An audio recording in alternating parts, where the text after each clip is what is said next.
피부를 원하는 여성들의 바램. 더 이상 값비싼 수입 화장품에 의존하지 않도록 당당히 경쟁하겠습니다.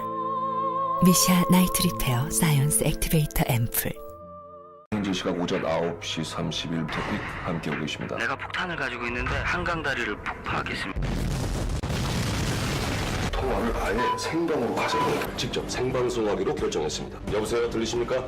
바로 사람 하나만 불러주세요. 대통령이요. 시청자 여러분, 이 뉴스를 끝까지 지켜봐 주시기 바랍니다. 출신 국가의 종교적 배경으로 인한 법조항이 캐나다 이민의 걸림돌이 될 수 있는 것으로 밝혀졌습니다. 최근 연방이민부는 파키스탄을 통한 아동의 입양을 중지한다고 밝혔습니다. 이는 파키스탄의 국교인 이슬람교 원칙에 의해 파키스탄 아동이 타국으로 입양되더라도 친부모의 친권이 계속 인정된다고 규정하고 있음에 따라 양부모들은 부분적으로 양육권만을 가질 수밖에 없어 캐나다 내 아동법과 상충되기 때문에 취해진 조치입니다. 파키스탄 법에 따르면 파키스탄 아동을 입양하기 원하는 외국 양부모는 프라이드라고 불리우는 교육과정을 필수적으로 이수해야 하며 해당 주 공인 입양단체와 법정에서 후견인 허가증을 받아야 하는 등 다소 까다로운 절차를 거쳐야 합니다. 파키스탄에 반드시 방문해야 하고 평균 3년의 시간이 소모되는 까다로운 절차는 입양을 원하는 많은 양부모들로 하여금 어려움을 겪게 하고 있습니다. 연방정부의 이번 방침에 대해 파키스탄 아동을 입양하기 원하는 사람들은 크게 반발하고 있습니다.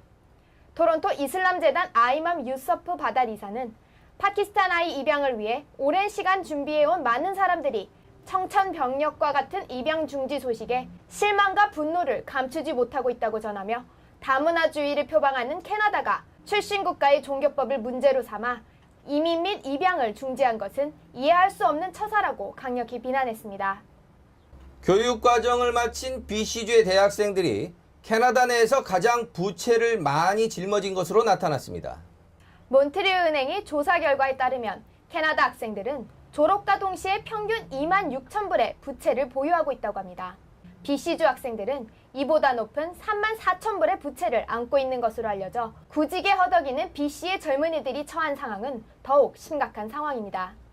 캐나다 학생연합은 학생들의 부채를 줄이기 위해서는 지난 2004년 이후 폐지된 양여금 제도를 부활시켜야 한다고 주장하고 있습니다. 양여금 제도란 정부가 교육기관에 양여하는 금액으로 교육의 질적 향상을 도모하기 위해 학생들에게 일부 보조를 해줌으로써 비싼 등록금과 생활비 부분에서 도움을 주었던 제도입니다. 학생연합회 제시카 맥코믹 씨는 양여금 제도가 경제적으로 어려운 학생들이 원하는 교육을 받을 수 있도록 큰 도움을 주었었다고 말했습니다. 맥코믹 씨는 현재 사립학교가 아닌 공립학교들조차 예산 지원 부족으로 수업료를 높이고 있어 학생들의 어려움은 커지고 있다고 전하며 정부의 교육기관들에 대한 더 많은 지원이 필요하다고 주장했습니다. 유학 대상 국가로 선호도가 높은 캐나다가 세계에서 5번째로 대학생 유학 비용이 많이 드는 국가로 조사되었습니다. 14일 수요일 HSBC가 발표한 보고서에 의하면 캐나다 대학에 재학 중인 외국 유학생들의 연간 유학 비용은 26,011달러로 13개 조사 대상 국가 중 5위를 차지했습니다. 이번 조사 결과에서 가장 유학 비용이 비싼 나라는 호주였습니다. 유학 비용은 연간 교육 비용과 생활비를 합산해 조사한 것으로 호주는 평균 38,516달러를 기록했습니다. 그 뒤를 이어 미국이 35,705달러로 2위, 3위는 연간 33,325달러가 소요되는 영국, 그리고 4위는 27,375달러인 아랍에미리트로 밝혀졌습니다.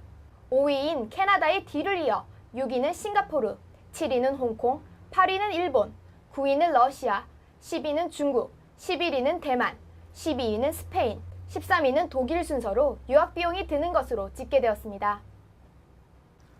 버나비 지역에서 무자격으로 10년간 치과 진료를 한 불법 치과의사 데이비드 우에게 2,000달러의 현상금이 걸렸습니다. 불법 진료가 진행되었던 집과 소유 차량이 압수된 상태로 지난 11일 예정되었던 공판에 나타나지 않고 잠적함에 따라 내려진 결정이라고 합니다. 현상금을 내건 치과 의원회 측은 데이비드 우 씨가 다른 곳에서 불법 진료를 할 가능성이 높다는 점을 우려해 현상금을 내걸었다고 밝혔습니다. 의학회의 제롬 마버그 씨는 압수된 데이비드 웨 차량에서 치료에 이용되는 의료기구가 다소 발견되었다며 이는 그가 불법 진료를 계속할 계획을 가지고 있었다는 증거라고 말했습니다. 현재 캐나다 전역에 걸쳐 우 씨에 대한 체포가 가능한 상태라고 의원회 측은 전했습니다.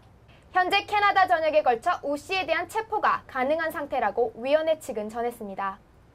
9월 학기 시작을 보름가량 앞두고 많은 학부모님들께서는 자녀들을 위한 백투스쿨 쇼핑을 시작할 것으로 예상됩니다. 그런데 아이들의 소비 성향이 예전과는 크게 변함에 따라 학부모와 어린 학생들 사이에 갈등이 야기되고 있습니다.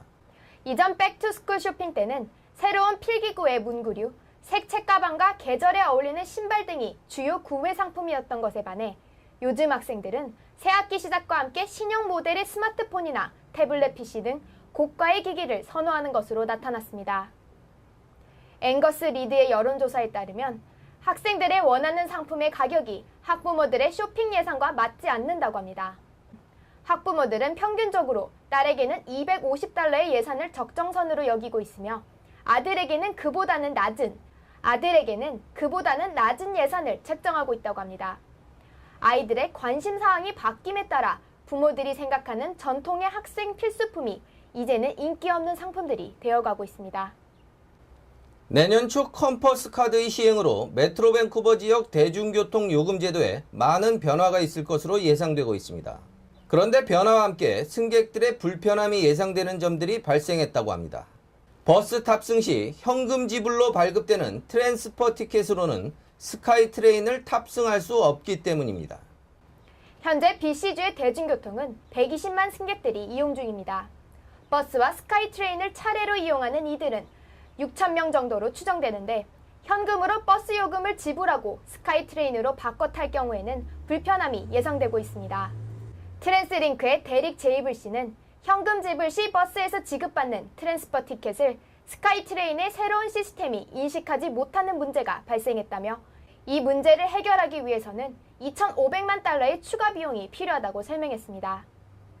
제이블 씨는 컴퍼스 카드를 이용할 경우에는 불편이 없다고 말하며 가능하면 모든 사람들이 컴퍼스 카드를 이용해 줄 것을 희망한다고 전했습니다.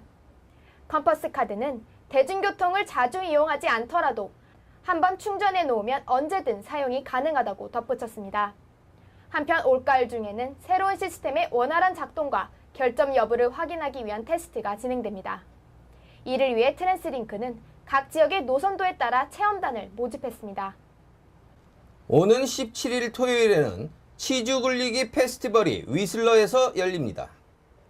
올해로 6회째를 맞는 이 행사는 휘슬러의 블랙홈에서 열릴 예정으로 이미 많은 이들이 참가를 신청했다고 합니다. 참가자뿐만 아니라 많은 관광객들이 일찍이 위슬러 지역에 도착, 페스티벌을 즐길 만반의 준비를 하고 있습니다. 페스티벌 행사 대변인 제러미 위브 씨는 치즈 굴리기 페스티벌은 캐나다산 우유와 치즈의 우수성을 알리기 위한 행사라고 설명하며 치즈와 관련된 많은 재미있는 이벤트를 만나볼 수 있다고 설명했습니다. 위브 씨는 칠리왁에서 낙농장을 운영한다고 합니다. 그는 5kg의 치즈를 굴리며 100km의 언덕을 내려가야 하는 치즈 굴리기는 예상치 못한 상황들이 많이 발생하기 때문에 큰 웃음을 선사한다고 전하며 많은 이들의 참여를 부탁했습니다. 위브 씨는 이날 행사에서는 블랙홈의 곤돌라의 이용이 무료이고 다양한 치즈도 맛볼 수 있는 시식 코너도 마련될 예정이라고 전했습니다. 치즈와 관련된 코스튬 착용자들을 위한 콘테스트도 열어 부상도 주어질 예정이라고 합니다. 행사의 주인공이나 다름없는 치즈 굴리기 행사 참여는 당일 오전 11시 이전까지 신청 가능하다고 합니다. 지난해 치즈 굴리기 행사에는 13,000여 명의 관객들이 함께했다고 합니다. 그라우스 마운틴의 그라우스 글라인드 등산로가 세계에서 가장 위험한 등산로 10곳에 이름을 올렸습니다. 미국 뉴멕시코 지역에서 발간되는 아이사이드지가 선정한 이 리스트에 캐나다에서는 유일하게 순위에 오른 것입니다. 응급구조대 노스쇼어 리스큐팀의 존스 씨는 그라우스 글라인드가 알려진 것만큼 지형이 위험한 곳은 아니라고 말했습니다. 존스 씨는 그동안 그라인드에서 여러 차례 구조 작업을 벌였으나 대부분의 사고가 지형적 위험이 아닌 등산객들의 준비 부족 문제로 발생했다고 원인을 설명했습니다. 하지만 그라우스 글라인드가 결코 안전한 지형만은 아닌 것 같습니다. 사람들이 많이 다니는 등산로를 벗어난다면 위험한 지형을 만나 사고를 겪을 수 있다고 경고합니다. 제68주년 8.15 광복절 기념식이 15일 오전 11시 밴쿠버 한인회관에서 열렸습니다. 밴쿠버 한인회 주최로 마련된 광복절 기념식에는 최연호 주 밴쿠버 총영사를 비롯해 연하 마틴 상원의원, 서병길 민주평통 밴쿠버 협의회 회장, 장성순 재향군인회 회장 등 100여 명이 자리했습니다. 이용원 한인회장은 기념사를 통해 68주년 광복절을 기념하며 순국 선열의 넋을 기르고 잊지 않는 오늘이 되길 바란다고 밝혔습니다.